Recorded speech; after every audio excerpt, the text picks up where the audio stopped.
Sabay-sabay natin alamin ang mga kaganapan na nangyayari sa ating bansa.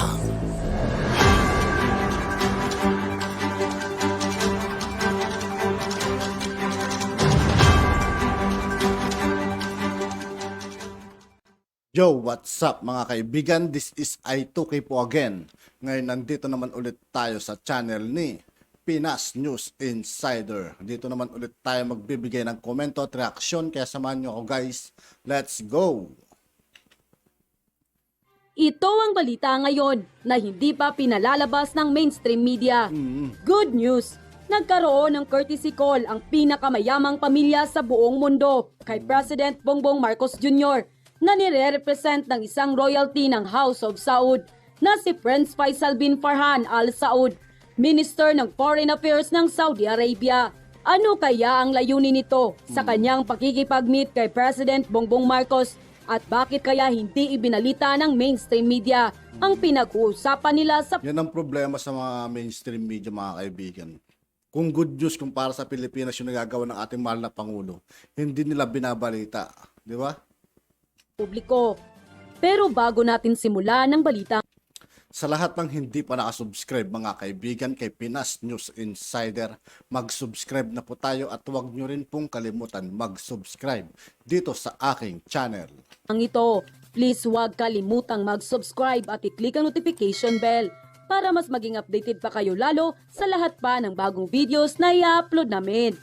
At eto na nga mga kababayan, ang House of Saud o Al Saud ay isang dynastic name na binubuo ng salitang Al, meaning family of or house of, at dinudugtong ang personal name ng isang pamilya o ancestor. Sa case ng Al Saud, ang ancestor nila ay si Saud ibn Muhammad. Ibn Mukrim ang tatay ng ika-18 century founder ng Muhammad bin Saud, ang ruling royal family ng Saudi Arabia. Ang iba ay may estimate ang kanilang kayamanan na nasa network daw na 1.4 trillion US dollars o hanggang sa 1.5 trillion US dollars. Ang figure na ito ay kasama na sa market capitalization ng Saudi Aramco, ang pinakamalaking kumpanya ng oil at gas sa bansang Saudi, kung saan 98% ng kita ay napupunta sa pamilya ng royal family, ang House of Saud. At nito ngang September 29, 2022, ang Minister ng Foreign Affairs ng Saudi Arabia na si Prince Faisal bin Farhan Al Saud ay bumisita kay President Bongbong Marcos Jr. kung saan nag-usap sila sa isang study room ng Malacanang at sekreto lang ang kanilang pag-uusap dito. Nasa hanggang ngayon ay hindi pa dinidisclose kung ano ang kanilang pinag-uusapan. Hindi kaya ito isang pag-uusap ng dalawang pinakamayaman at makapangyarihan na pamilya sa buong mundo, ang Marcos at House of Saud, para sa katugunan na lalo pang mapaunlad ang buhay ng mga Pilipino. Ano sa tingin nyo, mga kababayan, ang inyong kuro-kuro patungkol sa balitang ito? I-comment nyo naman sa ibaba para malaman namin kung ano ang inyong opinyon patungkol dito. Samantala, labis namang humanga ang mga netizen at hindi mapigilang magbigay ng kanilang reaksyon at komento. I remember what PRRD said. Di niya magagawa ang lahat ng pagbabago sa Pinas unless we have another Marcos as our president. We that PRRD believe, I truly believe na Philippines will shine again. Siya lang ang nag-iisa at natatanging presidente ng Pilipinas na binibisita ng mga matataas na tao sa buong mundo. Tama. Salute PBBM. Sila pa talaga ang pumunta sa Pinas. Parang maniwala na talaga ako na babangon ng bansa natin sa pagkalugmok mula sa mga dilawang tunay na magnanakaw at mga kurap na nagdaan ng mga pangulo. Lord, please protect our PBBM and VP Sara.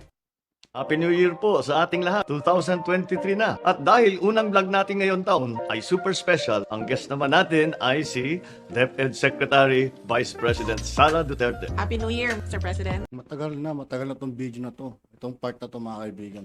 Apo BBM. At syempre, Happy New Year po sa lahat ng nanonood. Medyo matagal na since yung last vlog natin na magkasama. Kampanya pa yata yun. Pagkatapos nun ay dire-diretso na ang trabaho. Kaya ngayon na lang muli. Naging busy man ang 2022 ay marami tayong dapat ipagpasalamat sa nakaraang taon. Ang biyaya ng pamilya, ng kalusugan, at syempre ang pagkakataon Panoorin na lang natin ulit mga kaibigan, ano? O makapagsilbi muli sa bayan. Nakasama ka, Apo Vivian.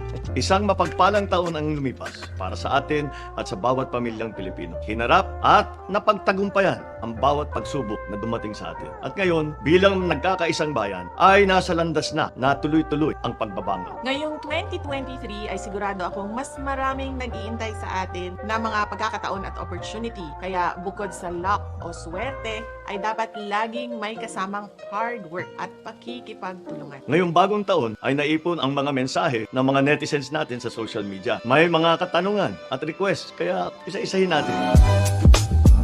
Ano po ang personal New Year's resolution ninyo? Matulog ng mas mahabang oras. Paabuti ng 8 hours yung tulog. Huwag lang 5 hours. Halos ganun din kagaya ng kay Inday. Talagang kailangan na matuto ko na magpahinga dahil nagkakasakit na. Hindi na dapat mangyari yun. On an even more personal level, I would like to spend more time with my family. Hindi na kami nagkikita. Namimiss ko na sila. New skills to learn. Tutuloy ko yung aking short course sa psychology. Malapit na matapos yon ngayong February. Do skills, araw-araw marami akong natututunan sa trabahong ito. Mabuti lang mahilig akong magbasa. Lagi akong nag-aaral ngayon. Sa awa naman ng Diyos, ay nagagamit naman na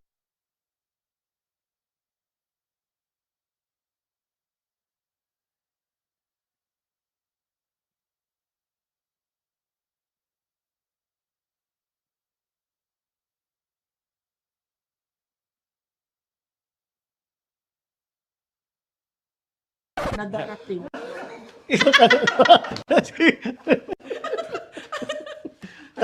Tingnan natin ang gender. Marunong ka ba talaga magbasa ng ano? Girl. Gender. Saan mo na yun? Saan mo nakikita? Saan mo nakikita? Granddaughter. Teka, buburahin ko muna yun. Kaya hindi ko kailangan tignan ng palad nito. Kukunin ko ang kapalaran niya sa pagkakakilala ko sa kanya. Alam mo, si Inday at ang puso niya, puso ng ina. At nakikita ko yung puso ng ina, yun ang nagiging motivation niya para sa trabaho niya. Kaya sa palagay ko, habang buhay na si Inday Sara na nasa servisyo ng publiko. Kita mo? Nasabi Kita? mo yun nang hindi mo tinignan yung Ay, niya. kita mo? Sa Ilocos talaga iniisip lang namin, nakukuha na namin.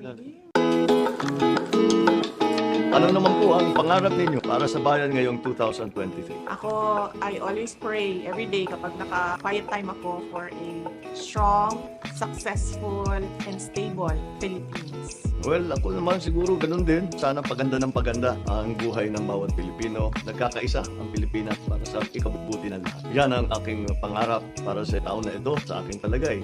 Kung ipagpatuloy natin ang pagkakaisa natin, makakamtan natin.